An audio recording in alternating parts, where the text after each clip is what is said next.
Hello friends, इस video में हम लोग कक्षा तीसरी हिंदी का पाठ 6 कबूतर और मधुमक्खियाँ वाले पाठ को पढ़ेंगे तथा इसका प्रश्न और अभ्यास और भाषा अध्ययन एवं व्याकरण को भी कवर करेंगे। चलिए पहले पाठ को पढ़ते हैं। मुसीबत में एक दूसरे की सहायता करना हमारा धर्म है। पशु पक्षी भी कभी कभी यह धर्म निभाते हैं। जैसे प्रत्येक व्यक्ति मुसीबत में एक दूसरे की सहायता करे तो उनका धर्म होता है, सहायता करना धर्म होता है, उसी प्रकार पशु पक्षी भी कभी कभी अपना धर्म निभाते हैं। यह कहानी हमें सिखाती है कि हम भी मुसीबत में फंसे अपने साथियों की सहायता करें। ये जो कहानी है वो हमें क्या सिखाती है कि हम भी मुसीबत में फंसे अपने जो साथी हैं उनकी सहायता करें। किसी नदी के किनारे एक पेड़ था। यहाँ हम लोग पिक्चर में देख सकते हैं कि एक नदी के किनारे क्या है, एक पेड़ है। पेड़ पर मधुमक्खियों का छत्ता था। छत्ते में बहुत सी मधुमक्खियाँ रहती थीं। उनमें एक रानी मक्खी भी थी। एक दिन की बात है, रानी मक्खी छत्ते से बाहर निकलते ही नदी में गिर गई। उसने पानी से निकलने का बहुत प्रयत्न किया पर वह निकल न सकी। वह नदी की धारा में बहने लगी। नदी के किनारे एक कबूतर पानी पी रहा था। उसे मक्खी पर बहुत दया आई। कबूतर क्या कर रहा था, पानी पी रहा था, तो उसने देखा कि जो मधुमक्खी है वो पानी में गिर गई है, तो कबूतर को मक्खी पे दया आ गई। वह उसे बचाने की बात सोचने लगा। अचानक उसे एक उपाय सूझा। वह तेजी से उड़कर पेड़ के नीचे पहुंच गया। पेड़ के नीचे से एक सूखा पत्ता लेकर उसने अपनी चोंच में दबाया और नदी के किनारे किनारे उड़ने लगा। थोड़ी ही दूर पर उसे रानी मक्खी दिखाई दी। उसने पत्ता मधुमक्खी के बिल्कुल आगे डाल दिया। मक्खी पत्ते पर चढ़ गई। पत्ता धीरे धीरे किनारे से लग गया। रानी मधुमक्खी डूबने से बच गई। कबूतर ने किस प्रकार मधुमक्खी की सहायता की? क्या करता है कबूतर, सबसे पहले उड़ करके किनारे में जाता है और वहाँ से एक सूखा पत्ता लेकर के आ जाता है और मधुमक्खी के सामने रख देता है। तो जो मधुमक्खी रहती है वो क्या करती है, सूखे पत्ते के ऊपर जा करके बैठ जाती है, चढ़ जाती है, ठीक है, और पत्ता किनारे पे आ जाता है। इस प्रकार मधुमक्खी डूबने से बच जाती है। कबूतर का ध्यान पत्ते पर ही था। उसने देखा कि मधुमक्खी तो बिल्कुल हिलती डुलती नहीं। वह चोंच में पत्ता दबाकर पेड़ के नीचे आ गया। अब क्या करता है कबूतर, देखता है कि जो मधुमक्खी रहती है वो बिल्कुल भी हिलती डुलती नहीं है, तो वह पत्ते को अपनी चोंच में दबा करके पेड़ के नीचे आ जाता है। कुछ देर तक वह इस बात की प्रतीक्षा करता रहा कि मधुमक्खी हिलती डुलती है या नहीं। मधुमक्खी अब कुछ हिलने लगी। वह धीरे से पत्ते पर चढ़ने भी लगी। उसने कबूतर की ओर देखा। कबूतर को विश्वास हो गया कि अब मक्खी बच जाएगी। रानी मक्खी धीरे धीरे उड़कर अपने छत्ते में चली गई। रानी मधुमक्खी के छत्ते में न होने से सभी मधुमक्खियां परेशान थी। उसको छत्ते में आया देखकर सभी को बड़ी प्रसन्नता हुई। रानी मक्खी को देख करके जो बाकी मधुमक्खियां रहती हैं वो क्या हो जाती हैं, बहुत प्रसन्न हो जाती हैं। कुछ दिनों के बाद एक शिकारी उधर आया। वह नदी के किनारे घूम घूम कर चिड़ियों का शिकार करने लगा। उसके भय से सभी पक्षी इधर उधर छिपने लगे। जिस कबूतर ने रानी मक्खी को बचाया था वह भी उड़ता हुआ उसी पेड़ के पास आया। डर के मारे वह पेड़ के पत्तों में छिप गया। कबूतर क्या करता है, शिकारी से डर करके पेड़ के पत्तों के पीछे छिप जाता है। रानी मक्खी ने उस कबूतर को देखा तो तुरंत मधुमक्खियों से कहा, हमें किसी भी तरह इस कबूतर की रक्षा करनी चाहिए। रानी मधुमक्खी की बात सुनते ही कई मधुमक्खियां छत्ते से निकल पड़ी। उधर शिकारी ने कबूतर को देख लिया था। वह उसकी ओर निशाना साध ही रहा था कि मधुमक्खियां तेजी से उसकी ओर झपटी। अब क्या करता है शिकारी, जब कबूतर की ओर निशाना साधता है तो मधुमक्खियां उसकी ओर झपट जाती हैं। किसकी ओर, शिकारी की ओर। उन्होंने कई जगह शिकारी को काट खाया और शिकारी को काट देती हैं। शिकारी घबरा गया, उसका निशाना चूक गया। शिकारी घबरा जाता है जिससे कि उसका निशाना भी चूक जाता है। कबूतर ने तीर की सनसनाहट सुनी, उसने भय के मारे अपनी आंखें बंद कर ली। कबूतर जो था वो तीर की सनसनाहट की आवाज़ सुन करके डर से अपनी आंखें बंद कर लेता है। थोड़ी देर बाद उसने अपनी आंखें खोली तो देखा शिकारी अपना सिर पकड़कर बैठा है। उसे कुछ मधुमक्खियाँ उड़ती हुई पेड़ की ओर आती दिखाई दी। कबूतर सब कुछ समझ गया। उसने मधुमक्खियों की ओर देखा और मन ही मन उनको धन्यवाद दिया। यह हमारा पाठ था। आप लोग पाठ समझ गए होंगे। अब देखते हैं शब्दार्थ।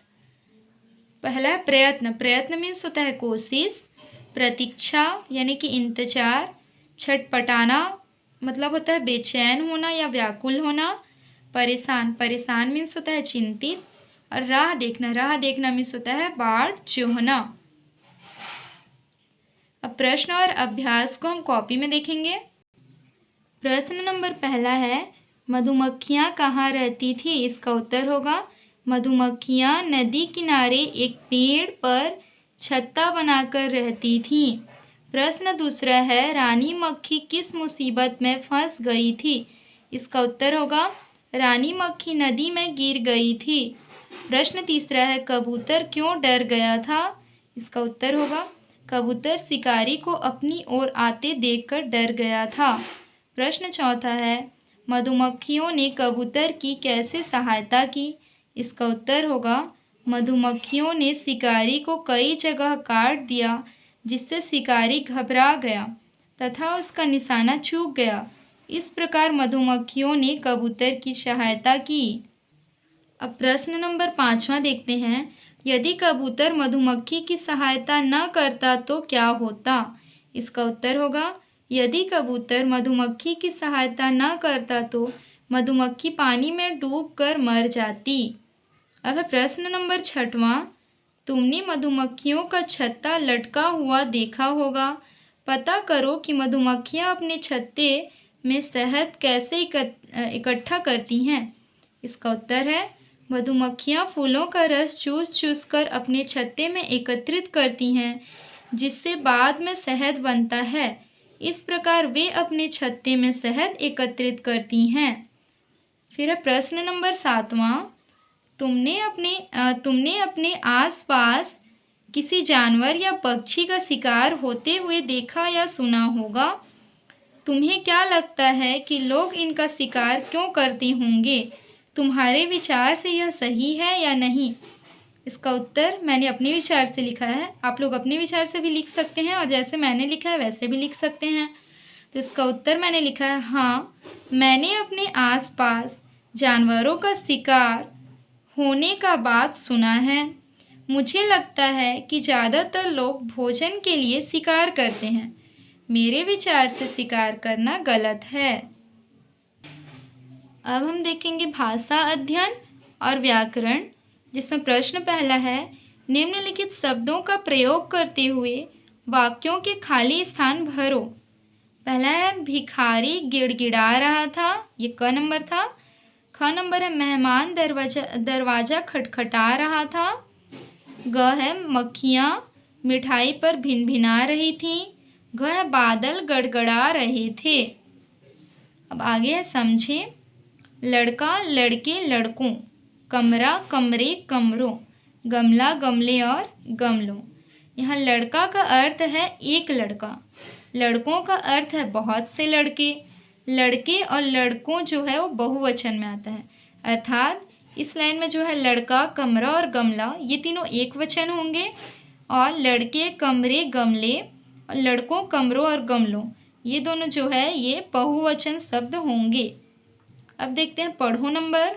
पढ़ो में क्या दिया हुआ है? क, छत्ते में बहुत सी मधुमक्खियाँ रहती थीं। ख, नदी के किनारे एक सीधा साधा कबूतर पानी पी रहा था। ग है पेड़ के नीचे एक सूखा पत्ता पड़ा था। अब समझो छत्ते में कितनी मधुमक्खियाँ रहती थीं। तो पहले वाक्य में क्या होगा? पहले वाक्य में बहुत से शब्द मक्खियों की विशेषता बता रहा है, क्योंकि छत्ते में बहुत सी मधुमक्खियाँ रहती थी। तो बहुत से जो शब्द है वो मधुमक्खियों की विशेषता बता रहा है। ख नंबर है, नदी में पानी पीने वाला कबूतर कैसा था। तो नदी में पानी पीने वाला कबूतर कैसा था, सीधा साधा था। तो सीधा साधा जो शब्द है वो कबूतर की विशेषता बता रहा है। तो सीधा साधा क्या होगा, यहाँ पे विशेषण होगा, क्योंकि कबूतर की विशेषता बता रहा है। ग नंबर है, पेड़ के नीचे कैसा पत्ता पड़ा था। पेड़ के नीचे कैसा पत्ता पड़ा था, सूखा पत्ता पड़ा हुआ था। तो सूखा शब्द जो है वो पत्ता का विशेषता बता रहा है। तो विशेषता बताने वाले शब्द को विशेषण कहते हैं। ठीक है, विशेषता बताने वाला शब्द विशेषण कहलाते हैं। प्रश्न नंबर दूसरा, इसको कॉपी में देखते हैं, क्योंकि इसमें बना करके बताना है। ठीक है, एक वचन का बहुवचन शब्द कौन कौन सा होगा, इसको कॉपी में देखेंगे। नीचे दिए गए एक वचन शब्दों को बहुवचन में बदल कर लिखो। यहाँ एक वचन शब्द है जिसको कि बदल करके हमको बहुवचन शब्दों में लिखना है। पहला है झोला, इसका क्या होगा, झोले और झोलों। दूसरा है मुर्गा, मुर्गा का होगा मुर्गे और मुर्गों। फिर तीसरा है मेला, मेला का बहुवचन शब्द होगा मेले या मेलों। ठेला का होगा ठेले या ठेलों। बोरा का होगा बोरे या बोरों। बकरा का होगा बकरे या बकरों। और कुत्ता का होगा कुत्ते या कुत्तों। ये एक वचन शब्द का बहुवचन शब्द है। प्रश्न नंबर तीसरा है, नीचे लिखे वाक्यों को पढ़ो, इनमें कुछ त्रुटियां हैं, उन्हें दूर करके अनुच्छेद फिर से लिखो। यहाँ पे एक अनुच्छेद दिया हुआ है जिसमें कि कुछ त्रुटियां यानी कि कुछ गलतियां हैं, जिनको सुधार करके नीचे फिर से उस अनुच्छेद को लिखना है। नदी के किनारे जामुन का एक पेड़ था। इस लाइन में हम देखें तो किनारे जो है वो गलत है और जामुन भी गलत है। किनारे में क्या होगा, छोटा ही होगा। फिर उस पर एक बंदर रहता था, वह मीठे मीठे जामुन खाता था। यहाँ मीठे मीठे में बड़ा ही होगा और जामुन में छोटा होगा। एक मगर से उसकी दोस्ती हो गई थी, दोस्ती गलत लिखा हुआ है, इसमें आधा सौ होगा। बंदर मगर को भी जामुन खिलाता था, यहाँ छोटा ही होगा खिलाता में। मगर पानी में रहता था, उसकी पत्नी को जामुन बहुत पसंद था।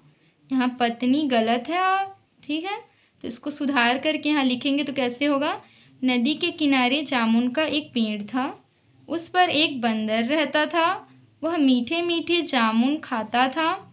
एक मगर से उसकी दोस्ती हो गई थी, बंदर मगर को भी जामुन खिलाता था। मगर पानी में रहता था, उसकी पत्नी को जामुन बहुत पसंद था। इस प्रकार से हम इसको सुधार करके लिखेंगे।